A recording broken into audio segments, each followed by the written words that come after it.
এখন আমরা ইনশাআল্লাহ তাআলা মোটামুটি 15টি প্রশ্নের উত্তর দেব। এসিটা বন্ধ করুন।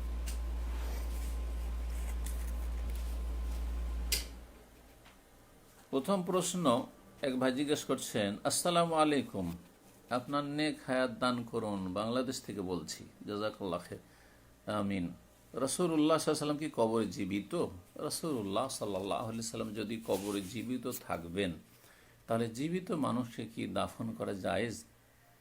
না তিনি মারা গেছিলেন তখন দাফন করেছেন সাহাবীরা, তারপরে জীবিত হয়ে গেছেন এই বিশ্বাস রাখবেন?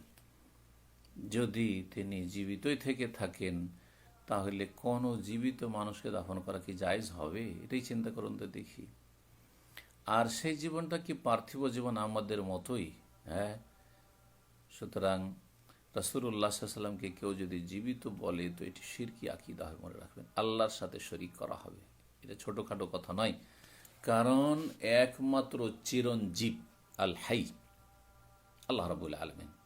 আয়াতুল কুরসি আমাদের বাঙালি সমাজের নর নারী সবার প্রায় মুখস্থ আছে। যারা সামান্য ইসলাম কিছু জানে বা করে, তারাও মুখস্থ রাখে। আল্লাহু লা ইলাহা ইল্লা হুয়াল হাইয়ুল কাইয়ুম, আল হাইয়ুল কাইয়ুম।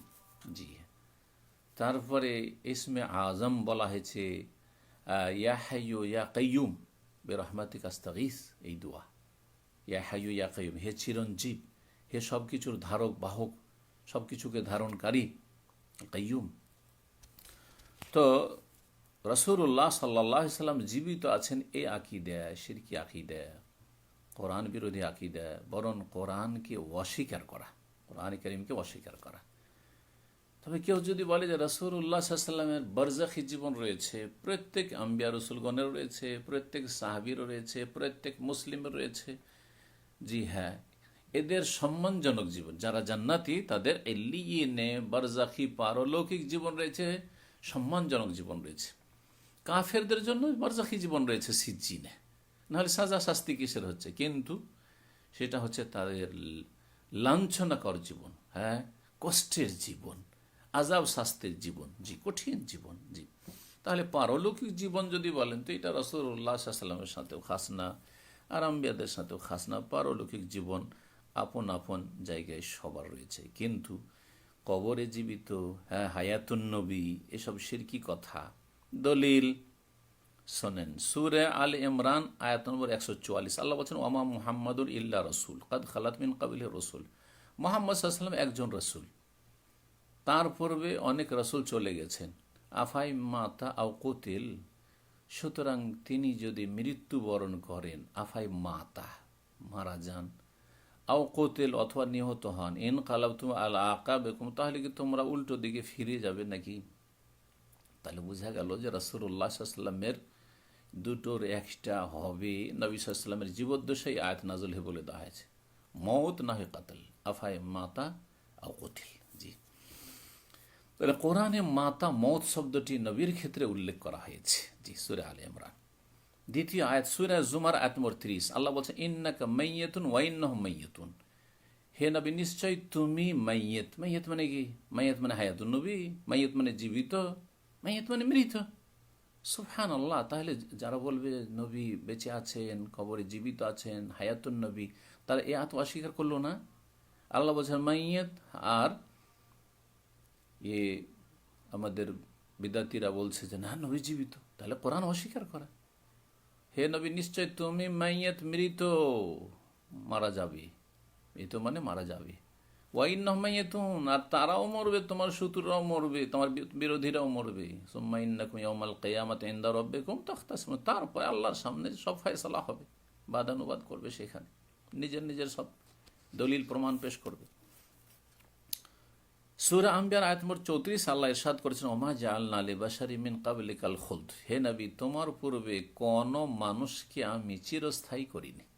কোন মানুষ চিরস্থায়ী থাকেনি, আর নবী মানুষ না, সুতরাং তিনিও চিরস্থায়ী নন, তার হায়াত, তার জীবনটাও চিরস্থায়ী নয়। আফাই মিথ্যা আফাহুমুল খালেদুন, তাহলে তুমি যদি মৃত্যুবরণ করো, দেখেন আল্লাহ বলছেন মিথ্যা, মিথ্যা মুত্তা, মাতা ইয়ামুত হইলে মুত্তা হয়, আর মাতা ইয়ামাতু সামে সামে আসমাও, যারা ভাষাবিদ সার্ফের জ্ঞানী তারা বলেছেন তখন মিথ্যা এখানে বলা হয়েছে। সুতরাং তুমি যদি মৃত্যুবরণ করো, মারা যাও, ফাহমুল খালেদ, তারা কি চিরস্থায়ী থাকবে? হ্যাঁ, তোমার যারা মরণের আশা আকাঙ্ক্ষা করে দুশ্মন, তারা কি মনে করে যে তারা চিরস্থায়ী থাকবে? সুতরাং কারো মরণে হাসি খুশি হওয়া ভালো কথা নয়। আপনাকেও মরতে হবে, আমাকেও মরতে হবে, জি, একদিন যেতে হবে। কে কত ভালো আমল নিয়ে আল্লাহর কাছে যাচ্ছে এটা হচ্ছে দেখার বিষয়। লিয়াবলুয়াকুম আইয়ুকুম আহসানু আমালা। তারপর আল্লাহ বলছেন যে কুল্লু নাফসিন যায়কাতুল মউত, আরে তোমাকে তো মরতে হবে। ফাইমিত্তা ফাহুমুল খালিদ, তুমি যদি মারা যাও তারা কি বেঁচে থাকবে? না, কুল্লু নাফসিন যায়কাতুল মউত, প্রত্যেক ব্যক্তিকে মৃত্যুর স্বাদ আস্বাদন করতে হবে। প্রত্যেক ব্যক্তি মৃত্যুর স্বাদ গ্রহণ করবে। জি, সুতরাং রাসূলুল্লাহ সাল্লাল্লাহু আলাইহি সাল্লামের যেটা পার্থিব হায়াত ছিল তা থেকে মৃত্যুবরণ করেছেন। কত হাদিস নেবেন আপনি? প্রত্যেক হাদিসের কিতাব খুলুন। মা আয়েশা রাদিয়াল্লাহু আনহা আর অন্যান্য সাহাবীরা, এইভাবে আমি একবার হাদিসগুলো জমা করেছিলাম। মাতা রাসূলুল্লাহ সাল্লাল্লাহু আলাইহি ওয়াসাল্লাম, রাসূল মারা গেছেন। তাহলে বলবেন যে সাহাবারা ওয়াহাবী ছিলেন নাকি? কারণ আমাদের দেশের, ভারত, বাংলাদেশ, পাকিস্তানের যারা হায়াতুন নবীর শিরকি আকীদা বিশ্বাসী, তারা মনে করে যে কেউ যদি নবীকে বলে যে ওয়াফাতুন নবী, নবী মারা গেছেন, তাহলে তারা ওয়াহাবী হয়ে যায়। তাহলে সাহাবারা ওয়াহাবী, আর কোরআনে কারিমে তো ওয়াহাবীর কথাই বলা হয়েছে। জি, তাহলে বোঝা গেল যে ওয়াহাবীদের যেটা দিন সেটা হচ্ছে আসল দিন, আর আপনাদের দিনটা হচ্ছে ভ্রান্ত দিন। জি,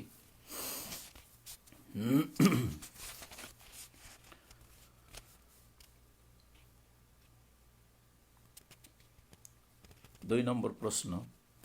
সম্মানিত শেখ, আমি মালয়েশিয়া থেকে সাথে আছি। বেতর সালাত সব সময় এক রাকাত পড়ি, এটা কি সহি? বেতর সালাত আপনি সব সময় এক রাকাত পড়েন, কোনো অসুবিধা নেই, পড়তে পারেন। 1ও পড়তে পারেন, 3 পড়তে পারেন, 5 পড়তে পারেন, 7 পড়তে পারেন, 9 পড়তে পারেন, 11 পড়তে পারেন, সবটাই পড়তে পারেন। আর যদি আপনি সব সময় 1 পড়েন তাও কোনো দোষের কথা নাই। যদি তাহাজ্জুদ না পড়েন আর যদি 1 রাকাত বেতর পড়েন, কোনো অসুবিধা নেই। বরং যদি বেশিও পড়তে চান আপনি, যেমন যারা তাহাজ্জুদ পড়ছেন অথবা 3 পড়ছেন, 2 রাকাত পড়ে সালাম ফিরে আবার যদি 1 রাকাত পড়েন, যেমন সৌদি আরবে আমল রয়েছে হারমাইন শরীফানে এবং প্রত্যেকটি মসজিদে, এখানে রমজান মাসে তারাবির পরে যে বেতর পড়ায় ওটা দেখলে স্পষ্ট বুঝতে পারেন 2 রাকাত পড়ে সালাম ভিতরে পড়া হয়। তো এটা বেশি ভালো। কেন বেশি ভালো বলবো? এই জন্য যে এক শ্রেণীর লোকেরা 1 রাকাতের হাদিসকে অস্বীকার করে, অথচ সহি সহি হাদিস, সহি বুখারী, তাদের কাছে কোনো নামাজই নেই। তো এই যে একটা বিদাতি ধারণা বা ভুল ধারণা, তাদের খণ্ডনের জন্য, তাদের বিরোধিতার জন্য, এবং তারা যে সুন্নতটাকে মেরে দিতে চায়, নিশ্চিহ্ন করে দিতে চায়, এই সুন্নতটা জীবিত করার উদ্দেশ্যে আপনি 1 রাকাত পড়ুন। যদি আপনি 3ও পড়েন, 5ও পড়েন, 2 করে পড়ে আর তারপরে 1 পড়েন। সলাতুল লাইলি মাসনা ও মাসনা, সলাতুল লাইলি মাসনা মাসনা, রাতের সলাত তোমরা 2 পড়ো। ফাইদা খাশি আহাদুকুমুস সুবহা, যখন তোমাদের ভোর হওয়ার আশঙ্কা হবে, সাল্লা রাকাতান ওয়াহিদা, 1 রাকাত পড়ে নিল, 1 রাকাত পড়ে নিল। তাহলে 1 রাকাত ভেতর যদি সারা জীবন পড়েন কোনো দোষের কথা নাই।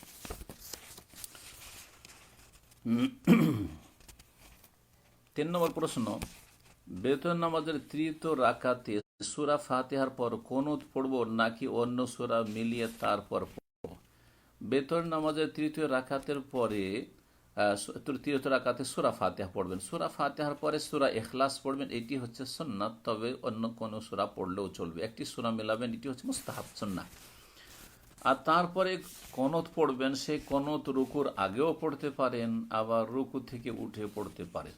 রুকু থেকে উঠে সামি আল্লাহু লিমান হামিদা রব্বানা ওয়া লাকাল হামদ বলার পরে পড়তে পারবেন। এটি আমল সৌদি আরবে প্রচলিত আমল, রুকু থেকে উঠে তারপরে কুনুত পড়া। কুনুত সবসময় না পড়ে মাঝে মধ্যে ছেড়ে দেবেন, এটি হচ্ছে সুন্নাত। রাসূলুল্লাহ সাল্লাল্লাহু আলাইহি সাল্লাম, সাহাবীরা মাঝে মাঝে ছেড়েছেন। জি। 4 নম্বর প্রশ্ন। এক মুফতি সাহেব বলেছিল ইটালির এক লোক স্বপ্ন দেখেছিল। কি স্বপ্ন দেখেছিল সেটা আপনি এখানে উল্লেখ করেননি, সংক্ষেপ করে দিয়েছেন। হ্যাঁ, কিন্তু যেটা বলতে চেয়েছেন, এর আগেও ভাইরা জিজ্ঞেস করেছে, সেটা হচ্ছে এই করোনার চিকিৎসা সম্পর্কে। আর করোনা বাংলাদেশে আসবে না। এইসব মুফতিরা যে অনুমান ভিত্তিক কথা বলে, ইয়াত্তাবিউনা ইল্লা যান, অনুমানের অনুসারী, এরা আন্দাজি যে গুলি ছড়ি, এর বাস্তব প্রমাণ যে এখন সারা বিশ্বের সব জায়গায়, এমনকি বাংলাদেশও করোনা ভাইরাস ছড়াতে লেগেছে। আর তারপরে এইসব মুফতিরা যে সহি আকিদা মানহাজের নয়, এটাও প্রমাণ করে দিল। জি, যে এরা স্বপ্নের ওপর আস্থা করে, যেখানে স্বপ্ন শরীয়তের উৎস নয়। স্বপ্ন সুসংবাদের মানে এই নয়, হ্যাঁ, সুসংবাদ থেকে বিভ্রান্ত হয়েছেন ওই মুফতি সাহেব। সুসংবাদ মানে আপনি ব্যক্তি জীবনে স্বপ্ন দেখছেন, অথবা কোনো ক্ষেত্রে, হ্যাঁ, স্বপ্ন দেখার পরে যেভাবে দেখা হলো, কারো ক্ষেত্রে, অন্যর ক্ষেত্রে হইতে পারে, অন্য ব্যক্তি সমাজের ক্ষেত্রে হইতে পারে, অন্য দেশের ক্ষেত্রে হইতে পারে, পরে ঘটে গেল, তখন বলতে পারেন যে আলহামদুলিল্লাহ, এটা আমার জন্য সুসংবাদ ছিল। কিন্তু আপনি অগ্রিম বলবেন, আপনি এগুলি হচ্ছে আপনার অনুমান ভিত্তিক কথা বলা।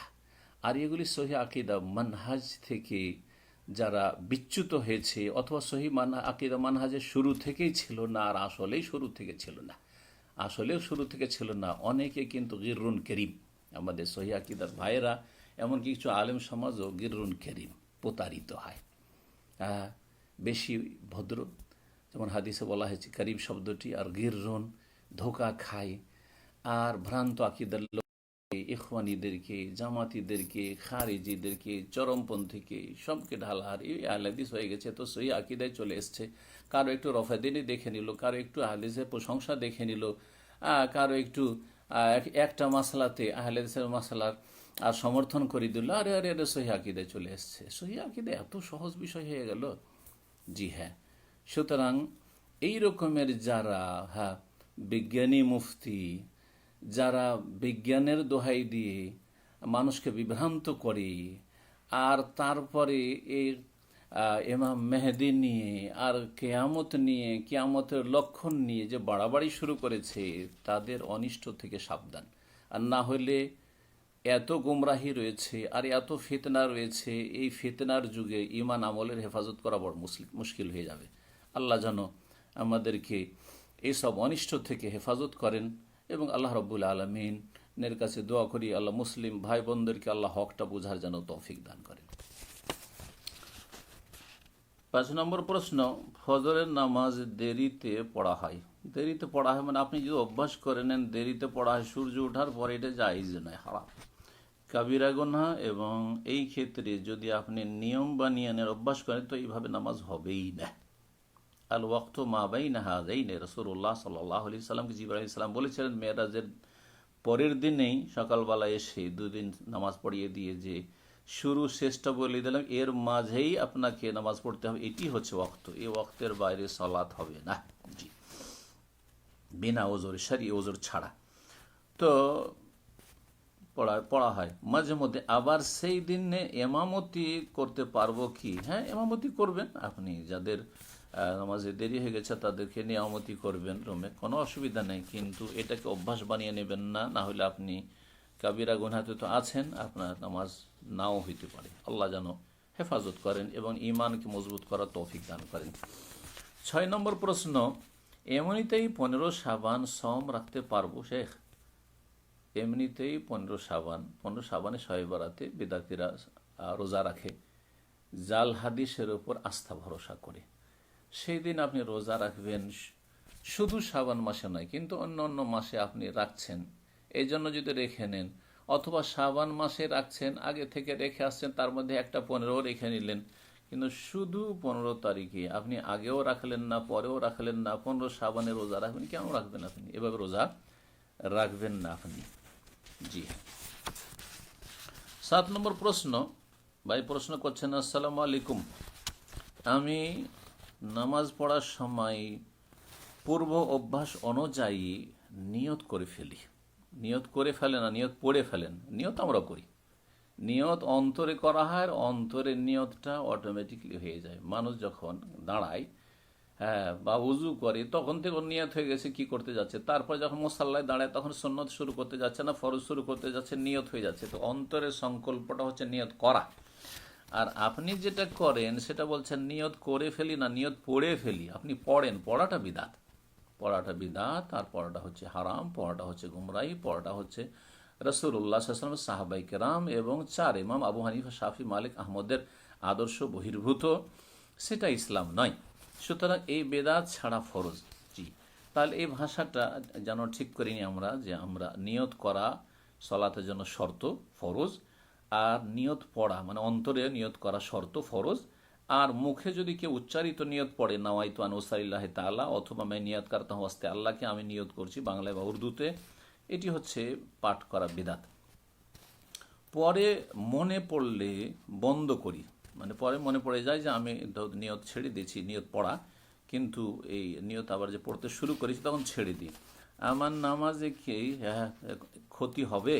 নামাজে ক্ষতি হবে না, কারণ অনিচ্ছাকৃত আপনি শুরু করেছেন। মানুষের যখন একটা বেদাত করার অভ্যাস থাকে বা কোনো কিছু বড় অভ্যাস থাকে, তখন অটোমেটিক কিন্তু ওই গিয়ার চালু হয়ে যায়।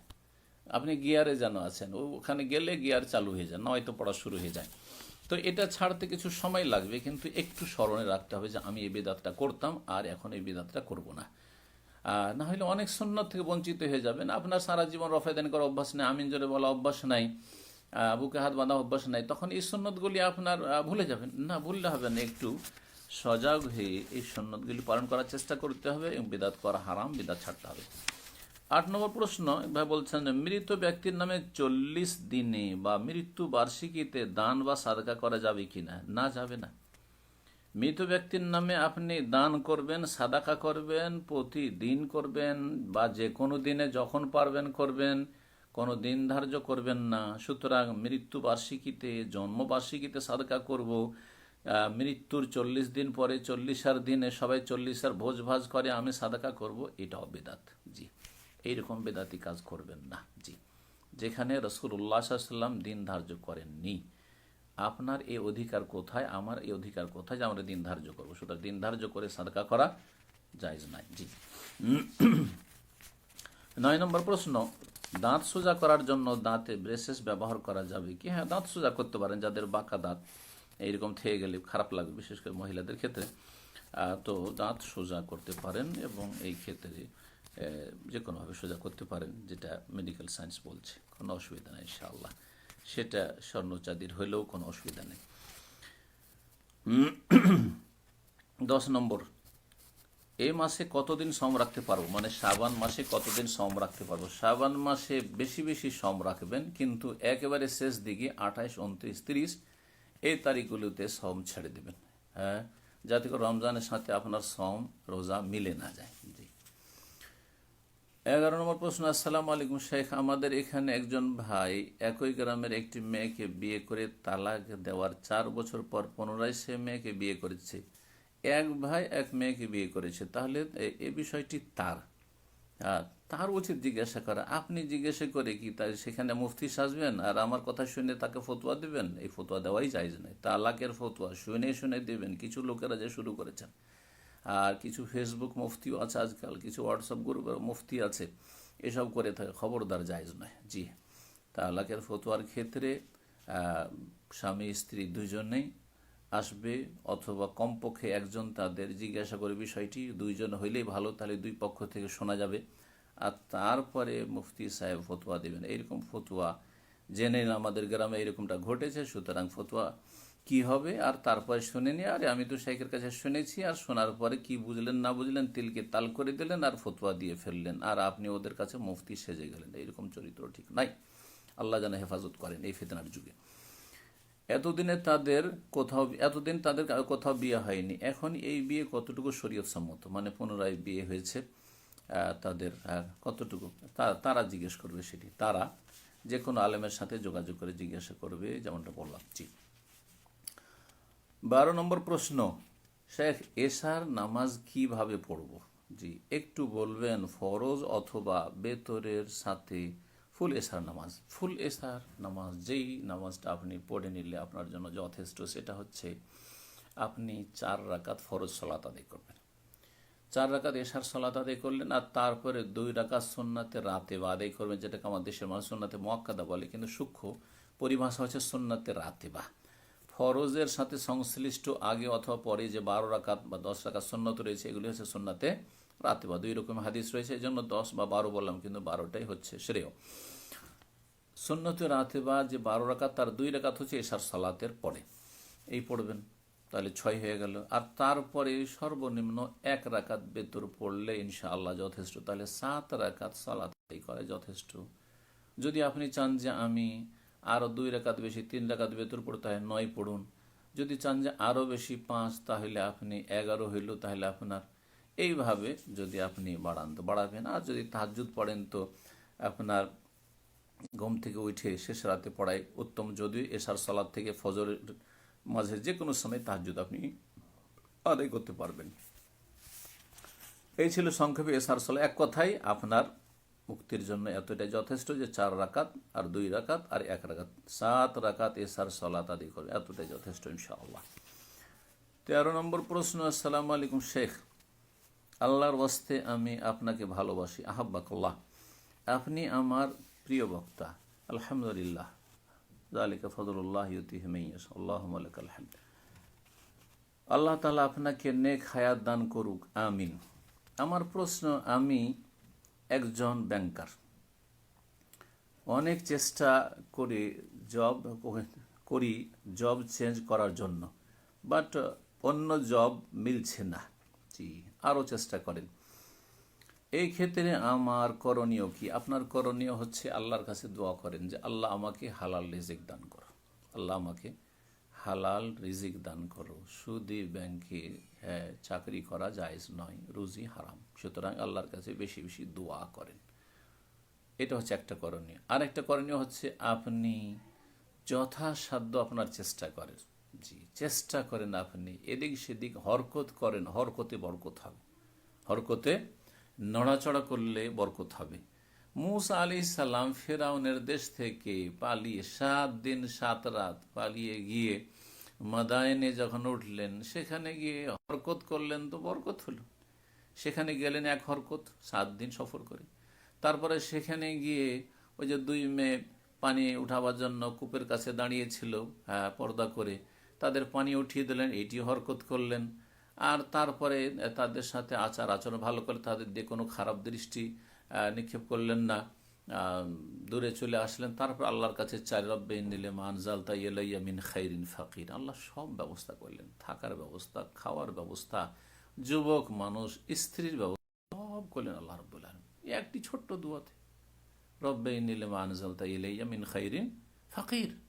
আমি বলি যে আল্লাহ রাব্বুল আলমিনের কাছে লম্বা লম্বা দোয়া করা লাগে না, আর বেদাতি মোনাজাত করা লাগে না, আর সম্মিলিত মোনাজাত করা লাগে না। জি, সুন্নতি তরিকায় অল্প আমল করেন ইখলাসের সাথে, ওতেই ইনশাআল্লাহ তাআলা আপনার দিন দুনিয়ার কল্যাণের জন্য যথেষ্ট হবে। তা আপনি এই 2 রকমেরই চেষ্টা করেন, আল্লাহ বরকত দেবেন। আল্লাহ যেন আপনার হালাল রিজিক বরকত দান করেন এবং হারাম থেকে পুরোপুরি বেঁচে থাকার তৌফিক দান করেন। 14 নম্বর প্রশ্ন।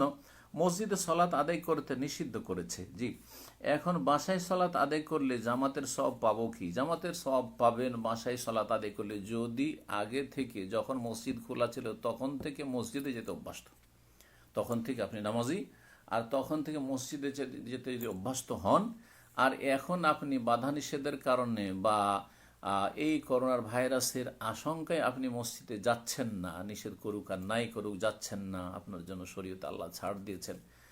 আগে থেকে যেহেতু আপনি মসজিদে যেতে অভ্যস্ত ছিলেন, জামাত সহকারে সলাত আদায়কারী ছিলেন, সেই জন্য পূর্ণ সলাতের সওয়াব পাবেন। যেমন সহিহ বুখারী হাদিস রয়েছে, যে হাদিস এর আগে বারবার করে উল্লেখ করেছি, কোনো মানুষ যদি আগে থেকে অনেক আমল করার অভ্যাস রাখে, তাহলে কোনো ওজরের কারণে যদি সে আমল না করতে পারে, সেটা ব্যাধি হোক, রোগ হোক, ভয় হোক অথবা সফর হোক, তাহলে কুতিবা লাহু মা কানা ইয়ামালুহু সাহিহাম মুকিমান, সুস্থ অবস্থায় মুকিম অবস্থায় যে আমলগুলি করছিল সেই সব আমলের সওয়াব পাবে। জি। 15 নম্বর প্রশ্ন। গান শুনে আসক্ত কি করতে পারি? আল্লাহ যেন আপনাকে হেদায়েত দান করেন এবং আপনার অন্তরকে যেন পরিষ্কার করে দেন, এবং অন্তরে যেন আল্লাহ, কোরআন, হাদিস এবং দ্বীনি ওয়াজ নসিহতের ভালোবাসা সৃষ্টি করে দেন। আল্লাহ রাব্বুল আলামিন আপনাকে ভালো দিয়েছেন, আপনি ভালো জায়গায় মন্দকে গ্রহণ করেছেন, সেই জন্য এরকমটা হয়েছে। জি, যেমন বনি ইসরায়েলদের অবস্থা হয়েছিল, ফাবাদদালাল্লাযিনা যালামু কাওলান গায়রাল্লাযী ক্বিলা লাহুম। বনি ইসরায়েলকে আল্লাহ বললেন যে তোমরা বলো কুল হিত্তাহ, তোমরা বলো হিত্তাহ মানে হত্যা আন্না খাতায়ান, আল্লাহ আমাদের গুনাহগুলিকে ঝরিয়ে দাও। আল্লাহ বলেন বনি ইসরায়েলদেরকে, কিন্তু এত বদমাইশ জাতি ছিল বনি ইসরায়েল, এদের ইহুদিদের পূর্বপুরুষরা। আল্লাহ বললেন যে এক কথায় দোয়া করো যে হেত্তাতুন, মানে আল্লাহ আমাদের গুনাহগুলিকে ঝরিয়ে দাও, মাফ করে দাও, ক্ষমা করে দাও। ওরা কি বললো? হেন্তাতুন বা হাব্বাতুন। হেত্তাতুন না বলে হেন্তাতুন, গম, তার কোনো অর্থ হয় না। উদ্দেশ্য কি? মানে হাসি রসিকতা করা, বদমাইশি করার উদ্দেশ্য ছিল। বা হাব্বাতুন, শস্য। তো আল্লাহ বলছেন যে এই জালেমরা কি করেছিল, তাদের জন্য যেটা কল্যাণকর ছিল হিত্তাতুন, সেটার জায়গায় তারা মন্দকে গ্রহণ করেছিল। ফাবাদ্দাল্লাযিনা যালামু কাওলান, এমন কথা বদলে দিয়েছিল ভালো কথাকে, যেটা তাদের জন্য কল্যাণকর ছিল না। জি, নিকৃষ্ট কথাকে উৎকৃষ্ট কথার জায়গায় রেখে দিয়েছিল তারা। জি, তো আপনার জন্য আমার জন্য উৎকৃষ্ট অনেক কিছু রয়েছে। আল কোরআন কারীমের তেলাওয়াত শুনুন, তরজমা সহ শুনুন। তরজমা শুনে সংক্ষেপে বা শুধু তেলাওয়াত করে আপনার জীবনটা অত আলোকিত হবে না, কারণ আপনি বুঝছেন না, অর্থ বুঝছেন না। সুতরাং বিস্তারিত যেসব কোরআন এবং হাদিস সম্বলিত আলোচনা আছে সেগুলি শুনুন আপনি। জি, আপনি এসব শিল্পীদের গজল ফজল শুনবেন না, আপনি আপনি এইসব জাগরণী শুনবেন না। অনেকে এগুলির আসক্ত। না না, এগুলো ইসলামী গান শুনবেন না, হ্যাঁ, ইসলামী সঙ্গীত শুনবেন না, আর অশ্লীল সঙ্গীতও শুনবেন না। জি, সবগুলি বর্জন করুন আর আল্লাহর হস্তে কোরআন এবং হাদিসের প্রতি ভালোবাসা নিয়ে আসুন। ভালোবাসা তখনই আসবে যখন মনোযোগ সহকারে কোরআন কারীম শুনবেন। আলা যিকরিল্লাহি তাতমাইন্নুল কুলুব, মনে শান্তি আসবে। কোরআনের অর্থ শুনবেন, তাফসির শুনবেন, দিনের কথা 1 ঘন্টা 2 ঘন্টা করে শুনবেন, ঘুমাবার আগে শুনতে লাগেন, গান বাজনা সব বিতাড়িত হয়ে যাবে। 16 নম্বর প্রশ্ন। আসসালামু আলাইকুম, আমার প্রশ্ন হচ্ছে যে কোন মানুষ কি ধর্ম নিরপেক্ষ হতে পারে, নাকি শুধু রাষ্ট্র ধর্মনিরপেক্ষ হয়? ধর্মনিরপেক্ষ কারী কি নাস্তিক? কোন মানুষও ধর্মনিরপেক্ষ হইতে পারে না, আর কোন মুসলিম রাষ্ট্র ধর্মনিরপেক্ষ হইতে পারে না। হ্যাঁ, মুসলিম রাষ্ট্র হইতে পারে, কিন্তু কোন মুসলিম রাষ্ট্র ধর্মনিরপেক্ষ হবে সেটাও হারাম, জায়েজ নয়। আর কোন ব্যক্তি, পরিবার, সমাজ ধর্মনিরপেক্ষ সেটাও জায়েজ নয়, হারাম। জি, ধর্ম মানে হচ্ছে আপনি ধর্মের ক্ষেত্রে নিরপেক্ষ, মানে আপনি ইসলামের পক্ষেও নন আর আপনি নাস্তিকতার পক্ষেও নন, নিরপেক্ষ আপনি। অথবা ইসলামের পক্ষেও নন আর খ্রিস্টান ধর্মের পক্ষেও নন, হিন্দু ধর্মের পক্ষেও নন আর আপনি ইহুদি খ্রিস্টান ধর্মের, বুদ্ধিস্ট ধর্মের পক্ষে, কোনো ধর্মের পক্ষে নন। এক কথায় নিরপেক্ষ থাকে, ধর্মের ক্ষেত্রে নিরপেক্ষ। তো ধর্মের ক্ষেত্রে নিরপেক্ষ থাকা, যা আমি ইসলামের পক্ষেও না, এটা জায়েজ না, এটা কুফর, স্পষ্ট কুফর। তার বিষয়টিকে বুঝেন। এটা হচ্ছে একটি অর্থ ধর্ম নিরপেক্ষতার, যে ধর্মের ক্ষেত্রে আমি নিরপেক্ষ, কোন পক্ষ নেব না। তার মধ্যে ইসলামের পক্ষ নেব না। যেমন আমি হিন্দু, বৌদ্ধ, শিখ, অন্যান্য যত ধর্ম রয়েছে কোনোটার পক্ষ নেব না, নাস্তিকতার পক্ষ নেব না, তেমন আমি ইসলামের পক্ষ নেব না। তাহলে আমি কিছু, তো শেষখানে আপনার পরিণতি হচ্ছে যে কিছুই মানেন না, অমান্যকারী কাফের, কুফর, এটাও কুফর। আর একটি অর্থ হচ্ছে যে ধর্মকে উপেক্ষা করে। জি, ধর্মকে উপেক্ষা মানে আপনি ধর্মের ধর্মের কোনো পক্ষে না, অর্থাৎ আপনি বিশ্বাসী নন, ধর্মে বিশ্বাসী নন, সেটাও কুফর। সুতরাং এই দুইয়ের যেইভাবে আপনি অর্থ করেন না কেন, আশা হচ্ছে এলমানিয়া বা সেকুলারিজম, সেটা হচ্ছে আপনার কোনো দিন নেই। আর একটা অর্থ করেছে, সেটা বলে দেওয়া ভালো। ব্যক্তি জীবনে, ধর্মকে ব্যক্তি জীবনের সাথে খাস করা, ধর্ম নিরপেক্ষতার একটি অর্থ হচ্ছে ধর্মকে ব্যক্তি জীবনের সাথে খাস করে দেওয়া। যে ধর্মের সম্পর্ক হচ্ছে মানুষের অন্তরের সাথে, আর ব্যক্তি জীবনের কাজকর্ম, কিছু উপাসনা, ইবাদত বন্দেগীর সাথে। জি, পারিবারিক সমস্যার সাথে ধর্মের কোনো সম্পর্ক নেই, সামাজিক সমস্যার সমাধানের সাথে ধর্মের কোনো সম্পর্ক নেই। আর তারপরে রাষ্ট্রীয় সমস্যার সমাধান বা অর্থনৈতিক সমস্যার সমাধানের ক্ষেত্রে হালাল হারাম, জায়েজ না জায়েজ, ব্যবসা বাণিজ্যে এটা চলবে ওইটা চলবে, এটা হালাল ওইটা হারাম, এইসবের সাথে ধর্মের কোনো সম্পর্ক নেই। এক কথায় ধর্ম হচ্ছে ব্যক্তি জীবনের সাথে খাস। এটা যদি অর্থ করেন, এটাও কুফর। এর যে আপনি ধর্মের সামান্য মানছেন, ব্যক্তি জীবনের ধর্ম আপনার ধরেন আপনার কালিমা পড়া, তাওহীদ বিশ্বাস করা, শিরক না করা, আমি শিরকি আকিদে বিশ্বাসী নই, আর তারপরে ধরেন আমি রসুলকে মানি, হ্যাঁ ব্যক্তি জীবন, তারপর আমি পাঁচ, এটা হচ্ছে আপনার কাজ। কারণ আপনি অর্থনীতিতে আপনার ধর্মের কোনো দখল নেই সেখানে। তো এই সবগুলি হচ্ছে কুফর। তো সুতরাং এই ধর্মনিরপেক্ষতা বা সেকুলারিজম হচ্ছে কুফরি মতবাদ। আল্লাহ যেন এতে থেকে প্রত্যেক মুসলিমকে, বরং প্রত্যেক মানুষকে ফিরে আসার তৌফিক দান করেন দিন ইসলামের দিকে। ইন্নাদ-দীন ইনদাল্লাহিল ইসলাম, স্রষ্টার মনোনীত দিন হচ্ছে ইসলাম, আর ইসলাম ছাড়া কোনো মুক্তির পথ নেই সমস্ত মানবতার জন্য। সুতরাং ইসলামের দিকে আল্লাহ যেন ফিরে আসার তৌফিক দান করেন। সুবহান রাব্বিকা রাব্বিল ইজ্জাতি আম্মা ইয়াসিফুন ওয়া সালামুন আলাল মুরসালিন, আলহামদুলিল্লাহি রাব্বিল আলামিন।